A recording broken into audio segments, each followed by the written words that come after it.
E aí, vamos mesclar, falar sobre inovações nas contratações públicas, blockchain, direito administrativo do medo.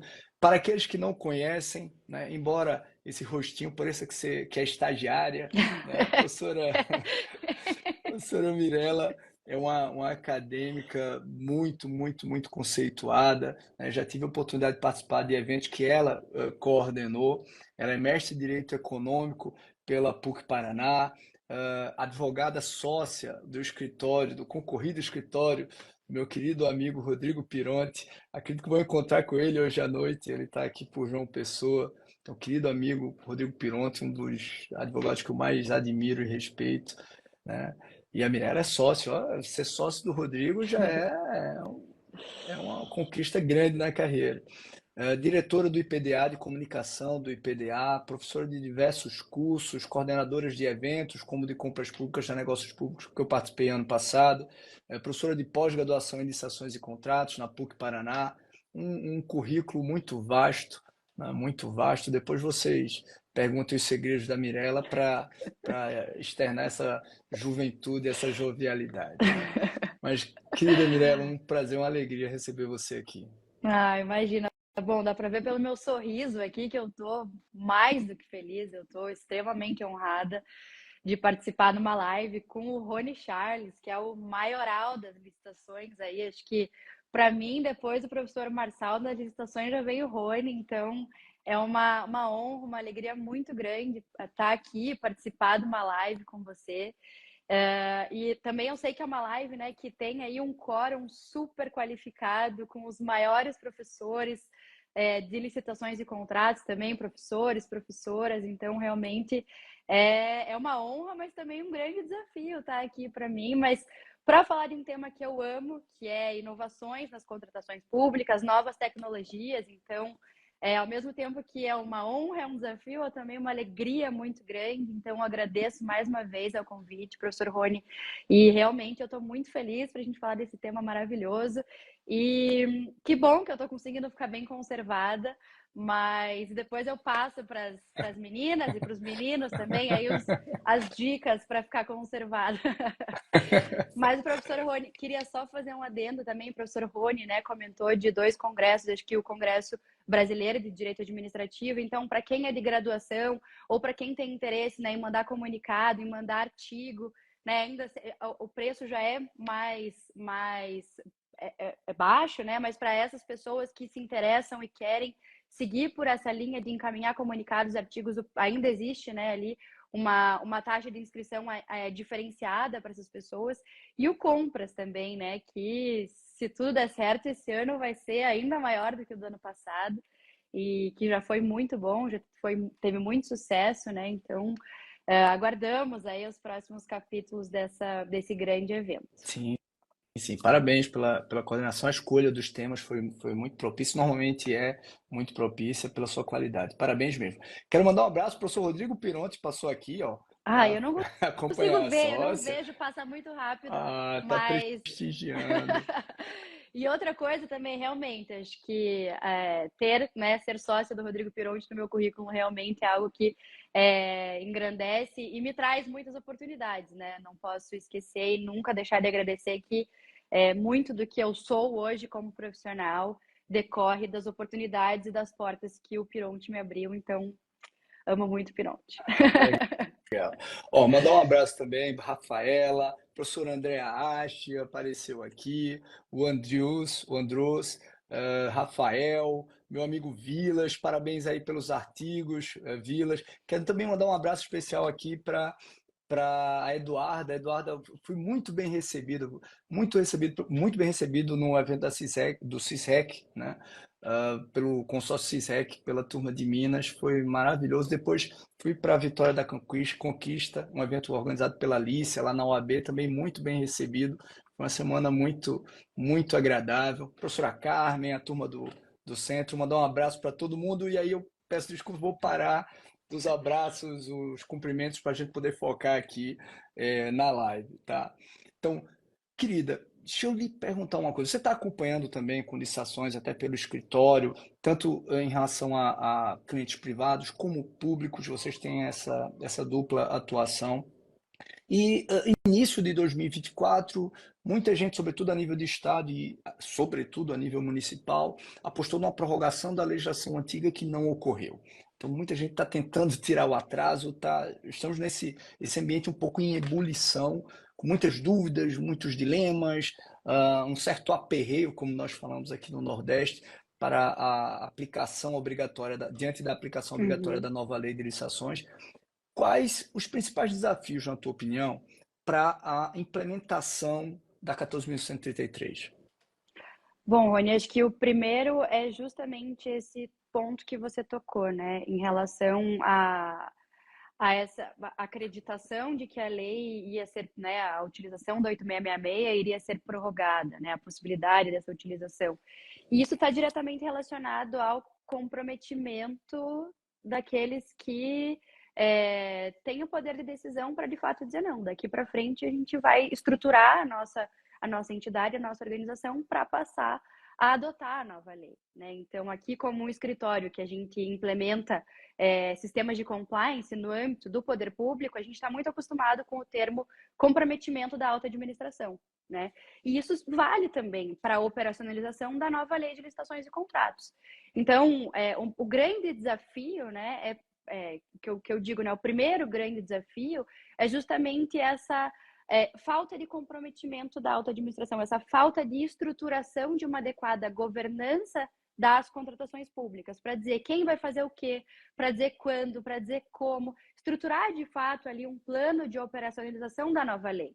Eu preciso identificar o que de fato é o contrato, né? Se a maior parte das minhas contratações são por pregão, são por procedimento ali do sistema de registro de preço, qual que é o primeiro regulamento que eu vou editar? Será que é de diálogo competitivo? Então, acho que são esses pontos que estão diretamente relacionados com aqueles que têm ali, de fato, o poder de decisão para dizer, não, chega, vamos fazer diferente, né? Vamos seguir, de fato, não vai ser, a utilização da lei antiga não vai ser prorrogada. Então, vamos nos ajustar aqui. Então, a gente viu isso, né? Porque a lei não é de 2020, a lei não é do dia 30 de dezembro de 2023, né? A lei é lá de 1º de abril de 2021. Então, acho que esse é o primeiro e grande desafio. Mas, além dele, a gente tem outros desafios ali que não são uma novidade da nova lei, né? Eles são desafios que decorrem da própria realidade das contratações públicas no nosso país e que a gente precisa tomar uma atitude para, de fato, mudar, né? Então, a gente fala, por exemplo, em falta de planejamento. Então, a gente tem uma deficiência muito grande de planejamento, né? E aí a nova lei vem com essa carga de melhorar o planejamento das contratações. Mas, olha, a gente não fazia planejamento antes. É muito difícil fazer planejamento agora. Agora tem que fazer TP, agora tem que fazer... É mais coisa para fazer, é mais burocracia. Então, acho que a gente herdou alguns problemas, alguns desafios que talvez a nova lei venha para tentar resolver, mas ela acaba ali, talvez até reforçando esses comportamentos, né? Então, tem esse problema também, essa falta de planejamento que está diretamente relacionado à falta de governança. Então, se eu não planejo a aplicação da nova lei, eu não vou conseguir aplicar adequadamente a nova lei. E eu não vou conseguir utilizar tudo aquilo de bom que ela tem para nos servir. E mesmo quem diz que é uma lei ruim, pouco importa hoje. É a lei que a gente tem, então a gente precisa aplicar. Então, a gente precisa, de fato, também encarar esses outros desafios, né? Então, por exemplo, falta de planejamento, falta de capacitação e competência, né? Então, nova lei, ela vem com essa ideia, né, de gerenciamento ali, né, de um programa de gestão por competências, então, uma gestão de perfis, quem que tem que, de fato, executar o quê? Segregação de função. Então, a gente teve um problema aqui no município que a ideia foi elaborar um curso prático para avaliar os decretos, né, que foram publicados para a gente conseguir traduzir, né, para aquele gestor, para aquele servidor que vai aplicar na prática. E aí eu perguntava, né, ali para a alta administração, tá, mas e o decreto que regulamenta as funções? Quem que vai ser o agente de contratação? Quem que vai ser? Quais são as atribuições do fiscal? Quais são as atribuições do gestor? Quais são as atribuições da comissão? Como que vai ser formada essa comissão? Então, o decreto de atribuição de competências, né, ou enfim, a regulamentação sobre o tema, é uma das mais importantes, porque ela vai definir quem vai fazer o quê. E foi um dos últimos decretos a serem publicados aqui. Então, assim, a gente tem muita dificuldade. E aí, quando você não sabe de antemão quais são essas atribuições, fica muito difícil você, de fato, capacitar, fica muito difícil, de fato, conhecer. E por fim, e acho que está bem relacionado ao tema de hoje, eu não queria deixar de falar, é a falta de transparência, né? Acho que a falta de transparência e um adequado controle. Então, a gente tem uma cultura enraizada, né, de uma realidade adversarial entre público e privado, e isso está diretamente relacionado no âmbito das contratações públicas.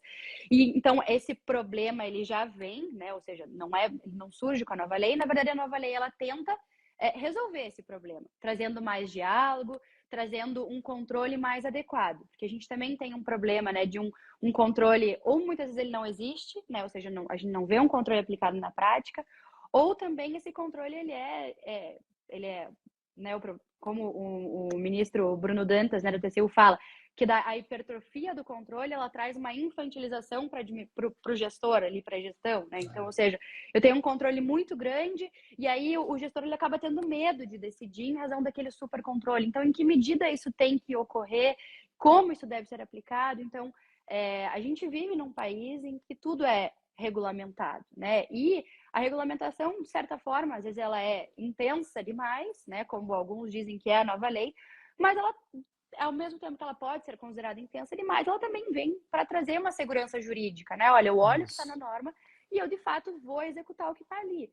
Então, todos esses problemas, essas faltas, né? Esses desafios que já vinham de antes da nova lei, eu entendo que eles se intensificam para, de fato, a gente encarar algo que é novo, né? Para a gente, de fato, aceitar e falar, não, vamos passar uma régua e vamos fazer diferente, né?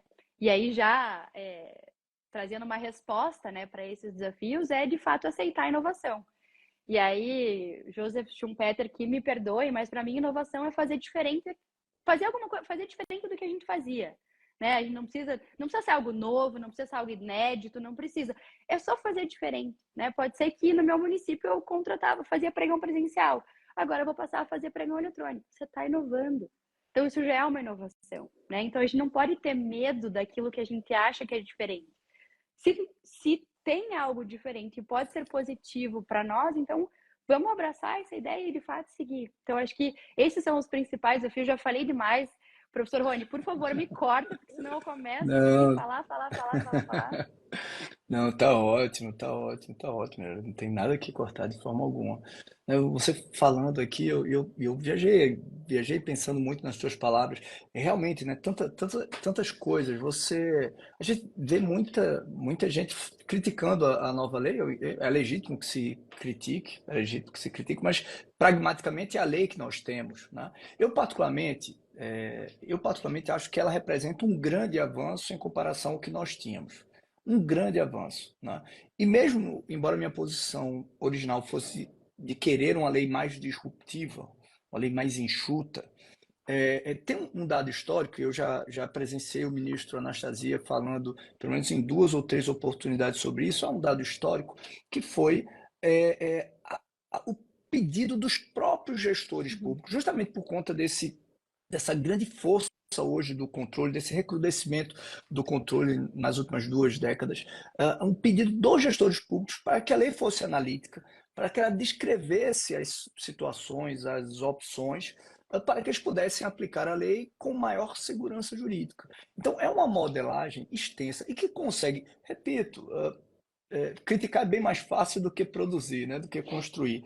Certamente tem muitas falhas no texto legal, em vários pontos ele poderia ser melhor, mas ele conseguiu, e é curioso como muita gente ainda não percebeu isso, ele conseguiu manter a mesma lógica de plataforma que nós tínhamos desde, sei lá, do meio do século passado, mas trazendo junto várias novidades, várias ferramentas que, com boas regulamentações, com boas experimentações, podem realmente se tornar disruptivas, né? Então, nós temos várias ferramentas, né, para qualificação permanente, credenciamento, remuneração variável, regime de contratação semi-integrada, várias ferramentas que permitem, quando forem experimentadas, uma inovação no modelo. Não é a disrupção que talvez quiséssemos, né, com contratos inteligentes, blockchain, Não, mas talvez ela prepare com maior suavidade esse caminho. Então, eu particularmente acho que a nova lei de licitações representa um grande avanço. Não adianta ficar criticando a música, a gente tem que aprender a dançar bem essa música e a gente vai Exatamente. aprender que essa música que ela permite tocar é muito melhor do que a que era tocada pela Lei 8666, né? E eu tenho sempre falado sobre isso com os alunos premium. Uhum. Fico muito feliz que eles conseguiram virar essa chave em suas organizações, eles são até estimulam a aplicação da 14.133 já com novas pegadas, novas visões, e eu vejo, sei lá, em vários, seria injusto até citar, mas vejo em vários, né? No Rio de Janeiro, em Minas, em Pernambuco, né? Na Paraíba, em Rondônia, né? Vários deles propondo coisas novas, arrojadas, inovadoras, extraídas da lei. Mas falando em inovação, né? Esse texto longo da lei, embora tenha boas ferramentas, você acha que ele facilita ou dificulta a adoção de novas tecnologias nas contratações? Não, eu entendo que ele facilita muito, né? Acho que não só a nova lei de licitação, mas todas as leis que foram publicadas ali próxima, né, da nova lei de licitações. Então, o marco da administração digital, acho que é 14, Perfeito, 14129, perfeito. é 14129. Aí tem o marco legal das startups também, que é a lei complementar 182. Então, a gente tem várias normas que, de fato, elas privilegiam a inovação. Bom, a gente tem a nossa própria lá, o 219A da Constituição, que fala do incentivo à inovação, então, que veio lá com a emenda 85. Então, a gente tem inúmeros subterfúgios legais para, de fato, ter mais inovação, né? E acho que não só o termo inovação propriamente dito, né? Mas todas essas práticas administrativas que até eram reiteradas anteriormente, mas não estavam dentro do diploma na norma geral. Então, por exemplo, o PMI, né? Não estava. Mas hoje a gente tem, né? Hoje a gente tem ali dentro da norma geral. Então, a gente tem inovações de fato trazidas na nova lei. Então, por exemplo, o diálogo competitivo. E são instrumentos, né, procedimentos, processos relevantes, porque não só a inovação como termo, mas é um ponto relevante da norma, porque ela reconhece que a administração pública não sabe tudo. Muitas vezes, outros atores sociais sabem mais do que o Estado, como, por exemplo, o mercado. Então, algumas vezes, a administração pública ela tem questões relevantes para resolver, ela quer inovar, ela quer trazer, de fato, a administração pública ao seu tempo, né? Então, a gente tem, de fato, essa intenção de inovar, mas ela não sabe exatamente como, ela não sabe exatamente o que ela precisa. Ela consegue, muitas vezes, identificar os problemas, né? E acho que o professor Rony fala muito sobre isso, né? Acho que foi no Compras, né? O professor Rony falou sobre PMI, se eu não me engano. Falou sobre PMI Foi. e falou sobre esse negócio de identificação. Minha Eu sou super informal, coordenadora, desculpa. minha Eu sou super coordenadora informal. me, pre- minha coordenadora me presenteou É, para falar sobre o tema PMI, pré-qualificação é, permanente e registro de preços. Eu é. amei, amei. Então, Obrigado. aí você vem com essa ideia, né, de que eu tenho um problema e eu preciso resolver o problema, mas eu não sei, às vezes a administração pública, administração pública, não sei como eu vou resolver esse problema. E aí, então, eu vou buscar informações, seja mediante a publicação de um diálogo competitivo, né, que é uma modalidade de licitação, ou não, vou abrir um procedimento auxiliar ali, vou abrir um PMI para colher informações e saber, de fato, se eu tenho como fazer aquela licitação, se eu tenho interesse em fazer a licitação, ou, enfim, uma contratação direta. Então, eu entendo que ela não só aborda especificamente a inovação como um objetivo, né, da licitação, está lá no inciso 4º do artigo 11, mas ela também traz várias outras práticas ali que permitem que de fato, o gestor ele busque essa inovação, que ele busque trazer Sim. esse tratamento diferenciado. Né? Só que o que a gente vê, né, num outro lado, é que quem normalmente tem coragem para inovar? Quem tem mais estrutura, né? Então, normalmente a gente vê a União inovando muito mais. É difícil os municípios, de fato, inovarem, né? Justamente porque tem medo, mas eu não vou falar disso agora, porque isso é para a gente falar um pouquinho depois.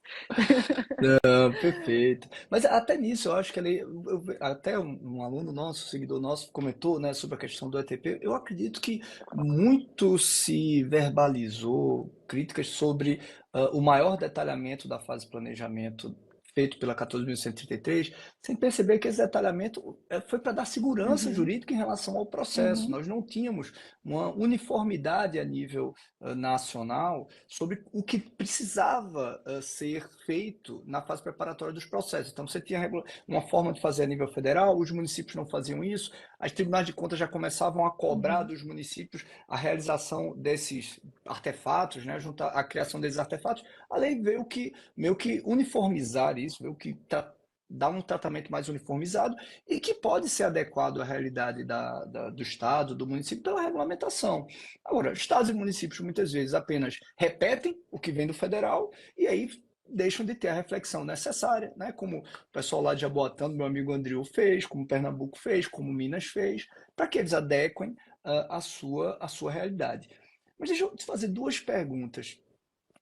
Duas perguntas. Primeiro, eu acabei não falando, lendo as perguntas aqui, quero lhe agradecer a generosa comparação com o grande professor Marcelo Filho. Estou milhas e milhas distante, então, mas agradeço a generosa comparação pela amizade. Muito, muito obrigado. Falando no Paraná, em grandes juristas do Paraná, o professor Luciano Reis também entrou para prestigiá-la, minha amiga. Vou fazer duas perguntas juntas para você. Como novos modelos podem contribuir para a inovação e como superar os grandes desafios culturais e legais, eu diria institucionais, até para inovar nas contratações públicas, com destaque para esse desafio em relação ao controle, né? Então, na verdade, esse ponto, né, de como esses novos modelos, acho que essa permissão, né, acho que essa introdução na norma geral desses novos modelos, eu acho que ele já traz mais segurança, né, para justamente aquele gestor que tem esse desafio cultural do medo, por exemplo, do controle, tenha mais segurança para decidir, né? Eu não acho que é só por conta disso que agora a gente tem uma segurança jurídica, né? Eu entendo que a segurança jurídica no âmbito das contratações públicas, ela vem de algo que já existe desde que, sei lá, desde que o Brasil, desde a Constituição, né? Quando a gente fala em dever de motivação. Então, a partir do momento que eu tenho um dever adequado ali, que eu de fato motivo os meus atos, eu consigo criar dentro daquela motivação as razões da minha escolha. Uma vez que eu externalizo as razões da minha escolha, trazendo todos os fundamentos por aquilo, eu estou falando de mérito do ato administrativo. Então, claro, a gente tem hipóteses em que há possibilidade de controle, inclusive, do mérito, mas a gente tem uma esfera de controle muito menor quando a gente parte de uma decisão fundamentada. E esse também é um desafio, né? Porque a gente tem muitas decisões que não são fundamentadas. É sim porque eu quero, não porque eu não quero. Tá, sim, por que você quer contratar? Por que faz sentido implementar a tecnologia blockchain no âmbito das contratações públicas? Me diga por quê. Porque se você não me disser o porquê, você vai ser controlado e com razão. Né? Não, nesse caso, me diga o porquê você vai optar por licitar e não por contratar direto. Ah, porque não. Diga.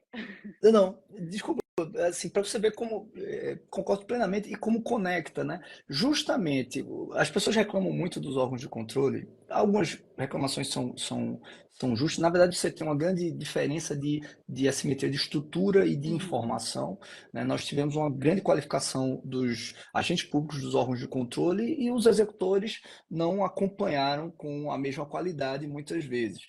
Mas tem uma questão cultural. Quando os órgãos de controle começaram digamos, aumentar em qualidade com seus auditores, começaram a cobrar corretamente melhor instrumentalização dos processos, a devida motivação, e isso gera muitas vezes a chamada aos processos de uhum, responsabilização, como você bem colocou. E olha só, a própria lei traz uma solução que busca dar uma certa segurança ao agente público quando ela fala do ETP. Uhum. O instrumento em que você vai lá e montar, formalizar os porquês do uso dessas inovações, dessas novas tecnologias, dessas modelagens, isso vai ser instrumentalizado no processo.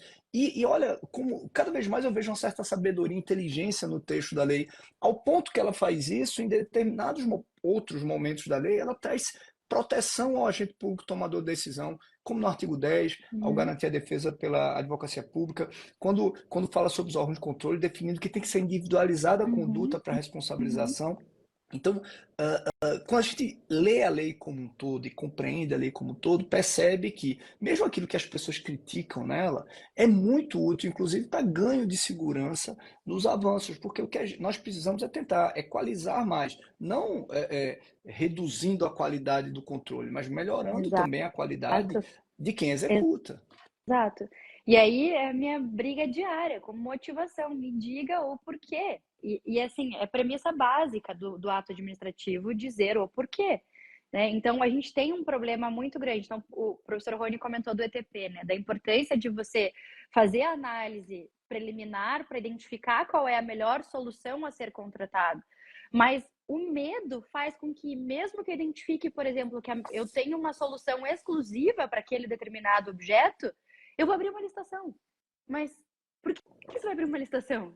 Você não identificou que você tem uma solução exclusiva? Qual que é a modalidade, o tipo de contratação que você vai adotar? É contratação direta, é por INEX. A lei te dá essa oportunidade. Tá lá no artigo 74, inciso 1º. Quando for fornecedor exclusivo, tiver inviabilidade e competição, você contrata por INEX. Ah, não, mas a INEX ela é visada pelo Tribunal de Contas, eu tenho medo. Tudo bem, mas se você motivar, tá lá no teu ETP, tá tudo certo. Então, acho que é esse medo, né, de fato de ser controlado, né, e o fato de ter um processo contra si, mesmo que esse processo vá findar lá com, enfim, arquivamento, o medo de existir um processo por si só já afasta muitas vezes essa tomada de decisão. Então, acho que a gente também tem que desmistificar um pouquinho essa ideia do fato de estar sendo investigado, de estar sendo processado. Acho que, Sim. como advogada, acho que a gente tem já muito essa visão. Claro, ninguém quer ser processado, ninguém quer ser investigado. Só que a conotação que é dada para esses termos, ela é absolutamente equivocada, porque a gente está numa fase incipiente do processo. Eu estou averiguando para entender se o que você fez foi certo ou foi errado. E tudo bem isso ser feito, né? A gente está dentro de um processo burocrático.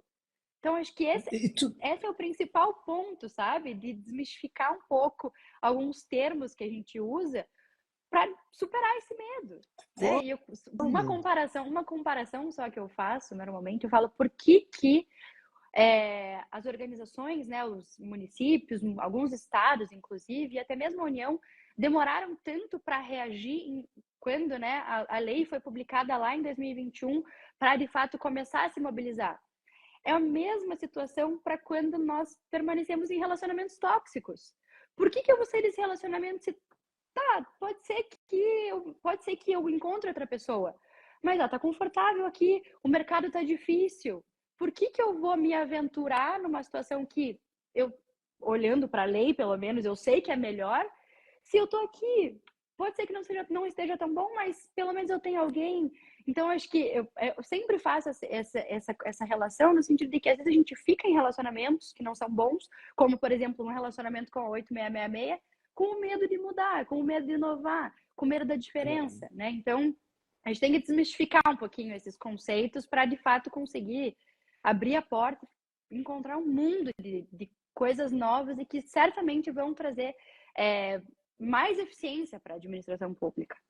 Perfeito. Enquanto você está falando vários comentários sobre a questão do ETP, né, é curioso, né, como esse artefato, que funcionalmente ele é interessante, ele protege o agente público, tomador de decisão, porque grande parte das vezes, eu acho que o agente público que é chamado pelo Tribunal de Contas, ele tem certa razão, até por essa forma como isso é visualizado, ele realmente sofre muito com isso. Acho que membros do Tribunal de Contas, auditores do Tribunal de Contas, membros de órgãos de controle, Ministério Público, eles deveriam ter maior empatia ao perceber os reflexos pessoais, sobretudo para o honesto. O desonesto, ele não sofre nada, não, tá? Para ele tá no custo da planilha.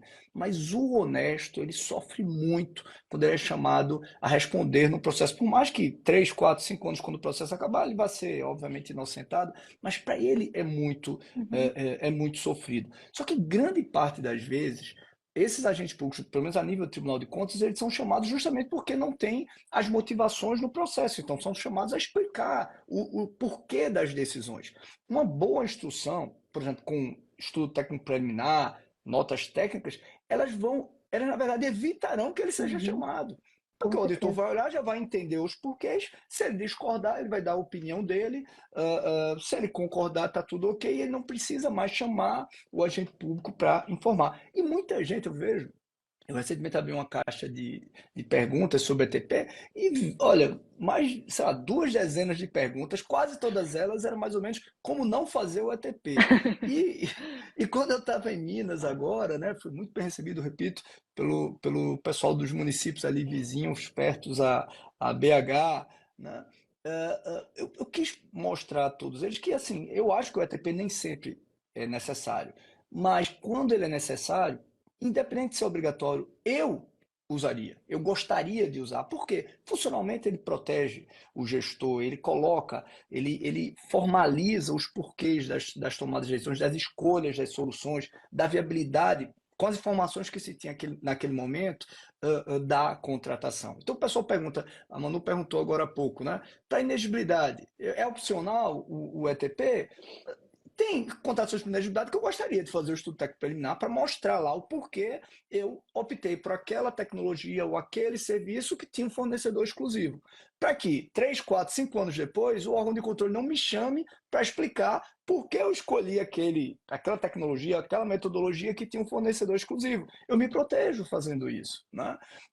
Perguntaram também agora há pouco, quem vai assinar o ETP? É a regulamentação que tem que definir, né? Dependendo da complexidade do ETP, o ideal é que você tenha uma equipe de planejamento. Dependendo da baixa complexidade, eu posso reduzir isso até para um servidor designado. E com o tempo, e a gente vai falar até sobre isso no Premium, né? Com o uso de inteligência artificial, até o custo de fazer o ETP, o custo transacional vai reduzir. Uhum. Então, é muito, acho que é aperreio das pessoas, porque não pararam para ler e entender realmente e compreender as vantagens que essas inovações da lei elas podem trazer. Tem aquela história, né, de olhar o copo meio cheio ou meio vazio, né? Eu Sim. tento olhar ele meio cheio.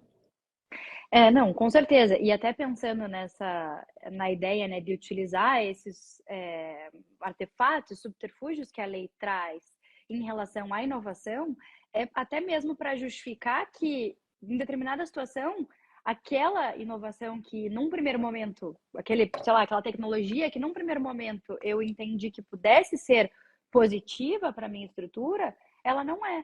Então, eu consigo avaliar os impactos, inclusive em relação, se a gente vai pensar, né, ciclo de vida do objeto. Então, num primeiro momento, pode ser que seja muito positivo, mas pode ser que para daqui 2, 3, 4 anos, por exemplo, se eu não tiver assegurado uma interoperabilidade, que aquela tecnologia implementada, ela não vai conseguir se desenvolver. E aí eu vou ter tido um ganho ali no primeiro ano, mas depois é só prejuízo. Então, é extremamente importante essa etapa preliminar para, de fato, compreender e justificar.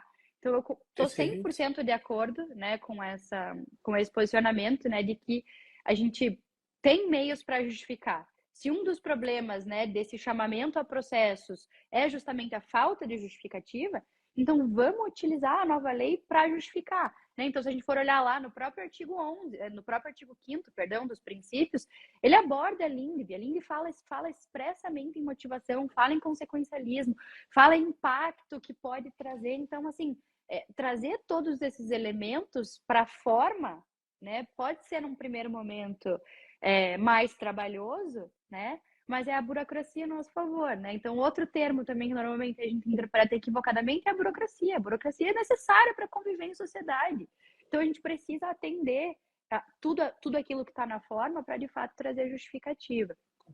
E aí, então, um outro ponto só um outro problema cultural, né, que eu linkando lá com o que eu falei no início, é a falta de comprometimento, né? Então, que a gente fala, né, eu preciso de fato, se eu entendo que eu vou passar a adotar todos os elementos que a lei traz para de fato, né, ou seja, eu vou capacitar aqui todos os agentes que vão operacionalizar a lei, é de fato fazer aquilo que eu falo, né? A gente costuma aqui no Brasil ter o nosso ditado de faz o que eu digo, não faz o que eu faço, né? Mas aqui a gente precisa seguir de fato, porque de nada adianta dizer que é para fazer TP em X situações e eventualmente torná-lo facultativo em outras ou dispensar em outras, mas no fim das contas não ter nunca TP, ser sempre um copia e cola.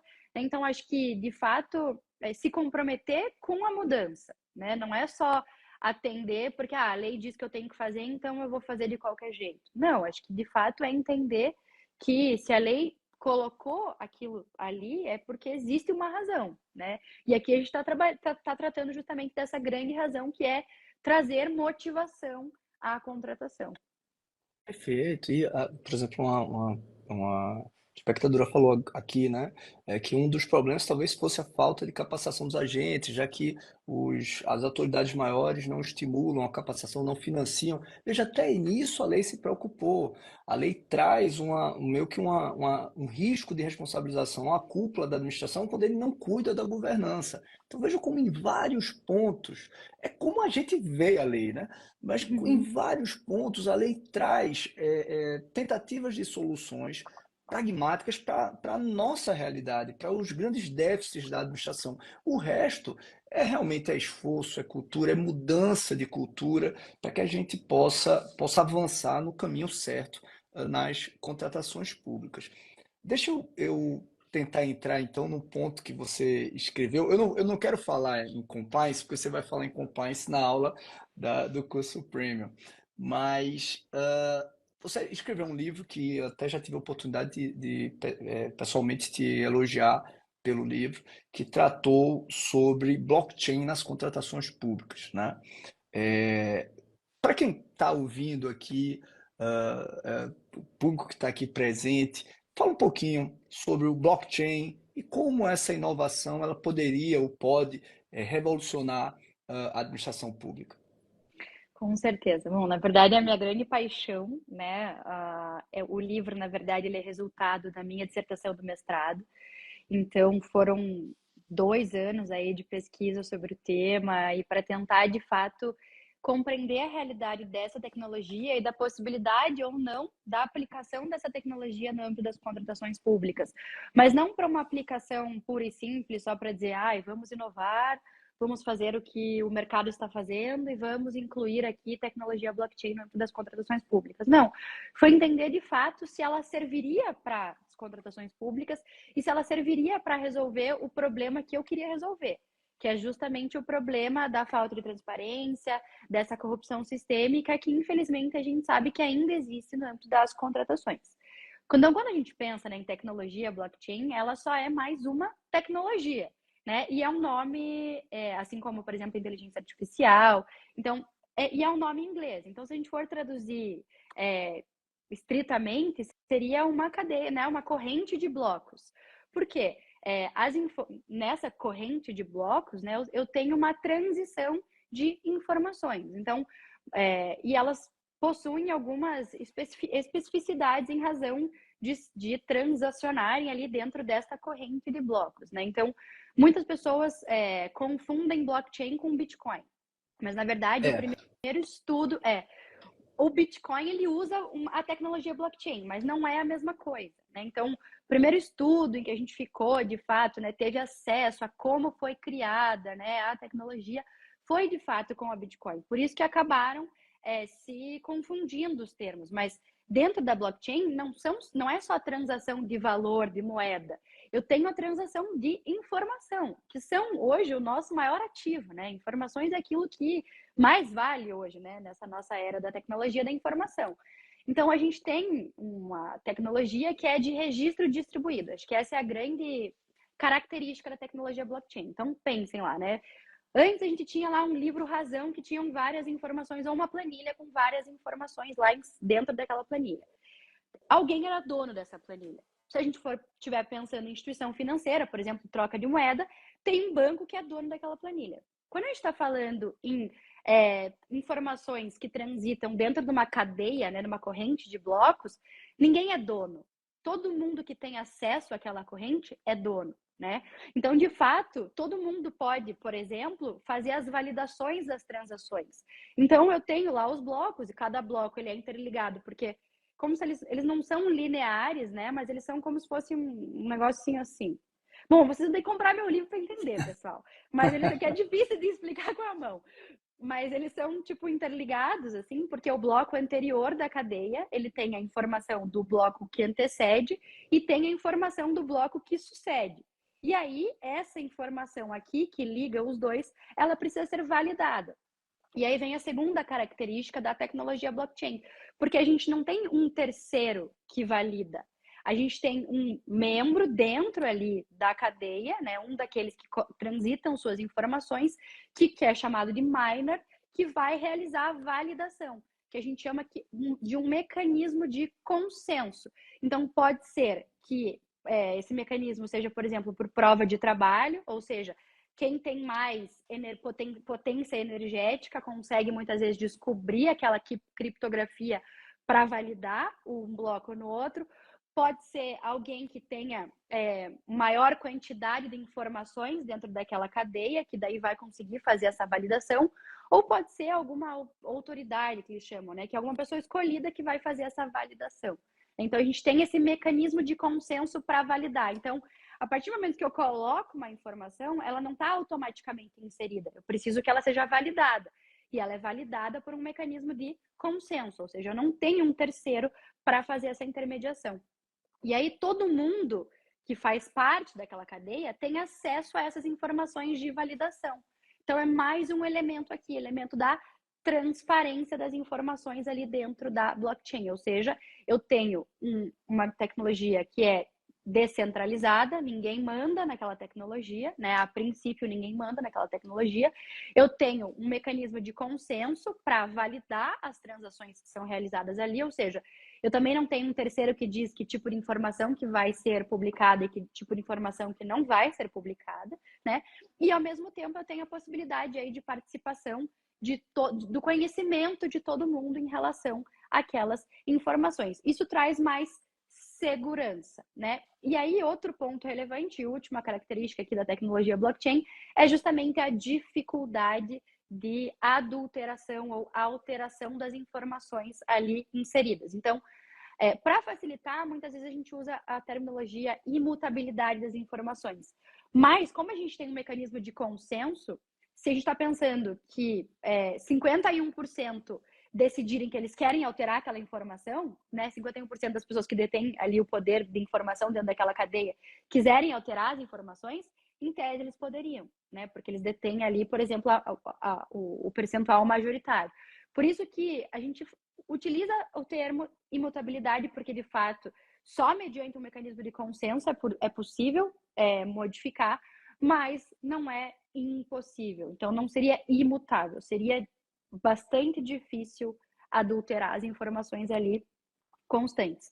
E aí, diante dessas características, né, mais transparência, mais confiança, mais segurança das informações, amplo acesso à informação, né, é que eu fiz uma interpretação da possibilidade de utilizar essa tecnologia no âmbito das contratações públicas, pensando, né, que aquele problema que eu queria resolver era, de fato, falta de transparência, corrupção. Só que a gente tem o outro lado da moeda, né? E aí eu costumo falar, né, inclusive vários estudos apontam isso. A tecnologia blockchain, ela pode ser um martelo e ela pode ser um taco de golfe. Quando ela for um martelo, ela vai estar sendo utilizada para aquilo que de fato ela deve ser utilizada, que é para martelar. Agora, ela pode também ser considerada um taco de golfe. Eu vou martelar o prego e ele vai afundar, ele vai funcionar. Só que o taco de golfe não serve para martelar o prego. eu vou estar usando provavelmente, vou estar gastando recurso público, né? E eu não vou estar adotando, utilizando a tecnologia para aquilo que ela serve. Então, se eu tenho, não necessariamente falando aqui, por exemplo, das contratações públicas, porque eu entendo que para o processo de contratação, eu entendo que é excelente a utilização. Só que eu preciso entender se para mim a realidade se aplica, né? Ou seja, eu preciso entender se eu vou ter interoperabilidade de dados, se eu tenho de fato majoritariamente contratações públicas eletrônicas, né? Ou se ainda estou num período de transição, porque senão eu posso querer ampliar a competição e na verdade eu estou restringindo o acesso, né? Pode ser que eu esteja limitando a participação local nas minhas contratações. Então eu vou ter Sim. empresas de fora e não vou ter participação dentro do meu município. Então, eu preciso entender de fato se eu estou utilizando a tecnologia como martelo ou como um taco de golfe. Ou se, né, outros exemplos que eu trago no livro, né? Então, por exemplo, eu quero criar um programa de benefício para utilização de moedas dentro do meu próprio restaurante. Tá, mas por que você está utilizando uma blockchain para isso? Não faz sentido utilizar a tecnologia blockchain para criar um mecanismo de recebimento de moeda dentro do teu próprio estabelecimento, né? Porque, primeiro, você é o dono e quem que vai querer transacionar ali dentro, né? Não faz sentido. Você não vai ter, de fato, uma aplicação. Agora, um outro exemplo, por exemplo, e aqui já... eu posso continuar falando? Porque senão, meu Deus, Pode, só pode. mais um exemplo, então tá bom. Pode. Eu pensei muito, assim, a aplicação para os contratos inteligentes é que eu acho que o blockchain seria muito útil, né? A Sim. grande dificuldade é como a gente, digamos, acomodaria, né? Justamente pelas características que o blockchain permite, né, de, entre aspas, imutabilidade. Como é que nós conseguiríamos, digamos, adequar isso ao regime jurídico dos contratos administrativos, que, pelo contrário, ele tem a mutabilidade unilateral. A administração pública ela pode querer mudar o contrato. Eu acho que é uma ferramenta sensacional o blockchain, a sua aplicação para contratos inteligentes. Talvez a grande dificuldade seria a gente ter uma adequação. Talvez para o das estatais funcionasse já melhor com o atual regime, né? Mas como a gente Mas adequaria só, as prerrogativas? sim, só se me permite nesse ponto, né? Quando eu Claro. falo ali em imutabilidade da informação, é a informação que eu coloquei lá. Então, digamos uma vez que eu tenho um contrato com um valor X com quantitativo Y. Então, aquela informação eu inseri lá e aquela informação ela vai ficar lá do jeito que ela foi inserida. Agora, se eu precisar alterar a cláusula do contrato, é só eu inserir uma nova informação. Então, é para que eu não tenha, de fato, adulteração de informação sem a necessária transparência e publicidade. Então, eu não vou eu não vou impedir a mutabilidade dos contratos. Pelo contrário, eu vou trazer mais segurança, porque aí eu vou poder trabalhar com a informação que eu tinha lá anteriormente. Então, eu posso mudar as informações desde que eu insira informações novas. A minha dúvida é a seguinte, eu concordo com isso, e assim, é tranquilo e é mais transparente, mais eficiente, mais seguro, mais tudo. Mas essa nova cláusula, ela exigiria consenso da parte contratada, né? Não exigiria para que a gente... E Não, aí é onde na verdade não. Porque eu posso ter, porque aí eu tô falando, meu Deus, a gente tá. Vou tentar sintetizar. Quando eu falo de blockchain, eu tenho as blockchains públicas e eu tenho as blockchains privadas. Eu tenho as blockchains permissionadas e as não permissionadas. As blockchains públicas e não permissionadas, qualquer um pode acessar, qualquer um pode transacionar, qualquer um pode fazer o que ele quiser.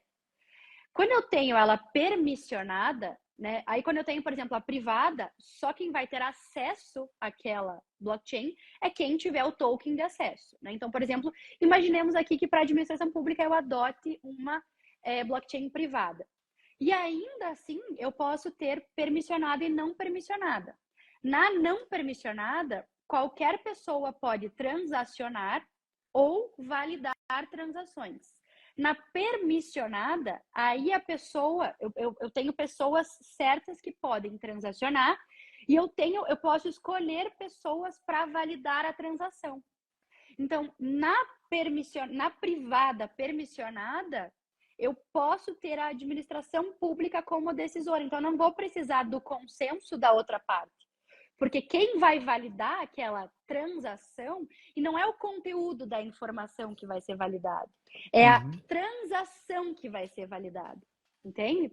Então, e aí, lá no início, quando eu estabelecer, né, quando eu for programar essa tecnologia, eu já vou dizer que eu tenho um regime jurídico específico para as contratações públicas, que não é o mesmo regime jurídico das contratações privadas. Então, já lá, desde o começo, quando eu vou abordar os mecanismos de consenso, eu já vou trabalhar, por exemplo, numa prova de participação ou numa prova de autoridade, que é quando de fato eu vou indicar quem pode e quem não pode fazer a validação da transação e não da informação.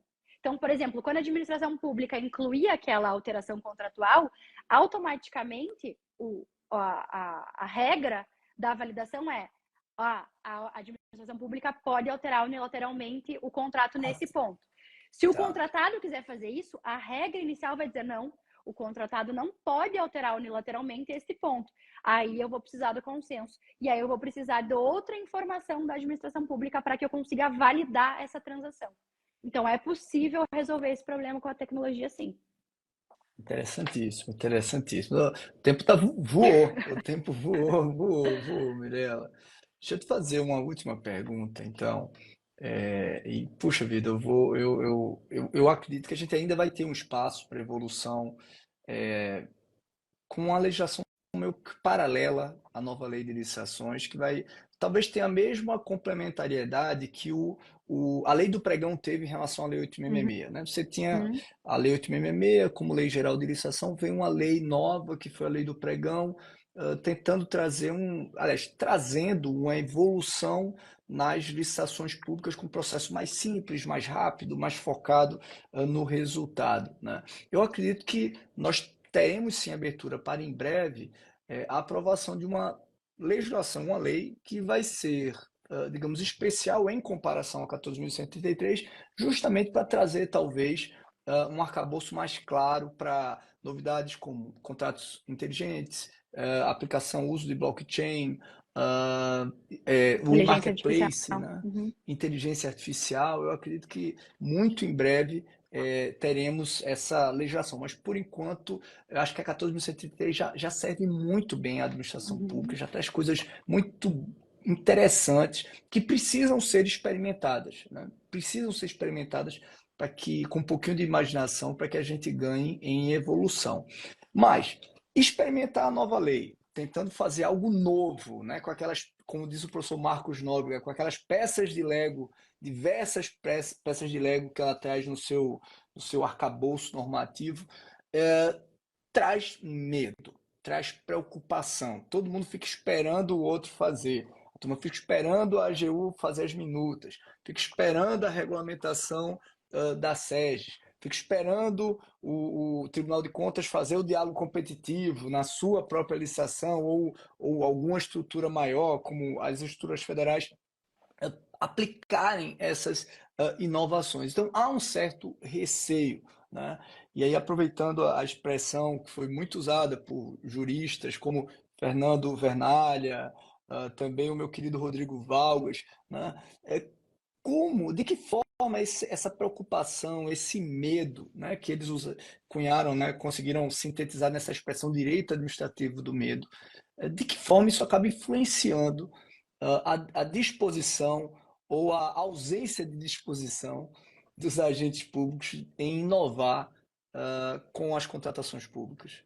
Eu acho que a resposta também vem do professor Rodrigo Valgas, né, que é paralisia das canetas, né? Então, as pessoas, o agente hoje ele tem medo de decidir, né? Então, esse direito administrativo do medo ele implica não decidir, não tomar uma decisão, não começar a aplicar a nova lei, esperar o vizinho fazer para daí pensar não, agora eu posso fazer, né? Então, acho que muito mais do que falar, né, como isso influencia, é trazer algumas respostas a esses anseios e medos, né? Então, acho que a grande palavra dessa nossa conversa aqui hoje foi justamente motivação, né? Então, e ter cada vez mais estrutura para conseguir motivar e trazer, externalizar as razões daquela tomada de decisão.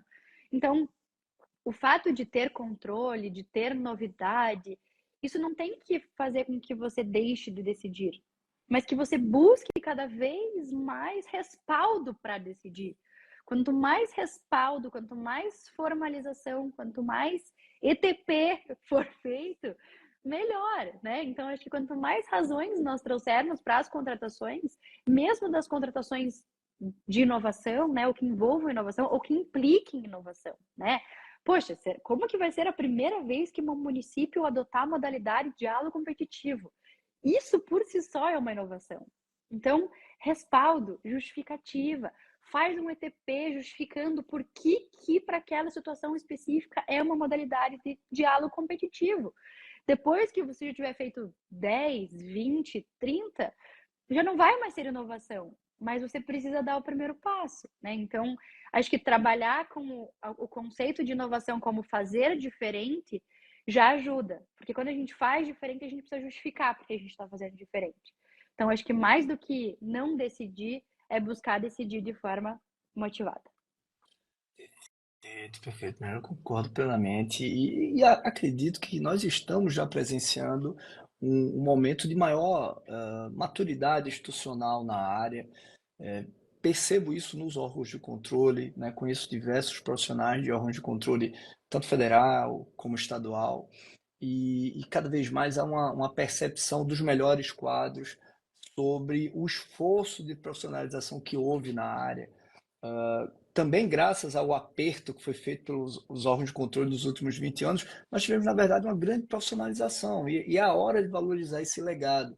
Na nova lei, nós estamos vendo, né, quantos estão, inclusive, com seus próprios recursos, investindo em melhoramento, em capacitação, e acredito que os melhores auditores, os melhores membros de tribunais de contas estão percebendo isso e valorizando a ação desses profissionais. E por isso também é importante que a advocacia pública os proteja na tomada de decisão. Eu defendo o cunhas dentro do artigo 10 da 14.133 e acredito que a gente está vivenciando já, sabe, uma evolução. LINDB, a própria Lei 14.133, acho que a gente está presenciando essa evolução e muitas vezes se critica sem se perceber que está havendo uma evolução, mas tem que se dar o tempo necessário e o esforço necessário para que ela possa se sedimentar, possa se firmar nas contratações públicas.